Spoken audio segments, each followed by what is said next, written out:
ইয়াল আযীম আবার রব্বিয়াল আযীম সামিআল্লাহু লিমান হামিদা রব্বানা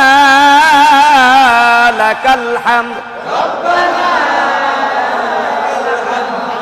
সকলে সিজদায় চলে যান। আল্লাহু আকবার। আঙ্গুল ফাঁকা থাকে না জানো, ঠিক আছে? আঙ্গুল বন্ধ এবং হাতের বাহু ফাঁকা। হাতের বাহু কি? আর হাত যদি হাঁটুর সাথে মিলে থাকে এটা মাকরু। হাত হাঁটুর সাথে মিলিয়ে রাখা কি? এই যে হাঁটুর সাথে মিলিয়ে রাখা কি? রানের সাথে মিলিয়ে রাখা কি? শরীরের সাথে মিলিয়ে রাখা কি? এখান থেকে ফাঁকা থাকবে, ঠিক আছে? একটু ফাঁকা থাকবে, ওকে?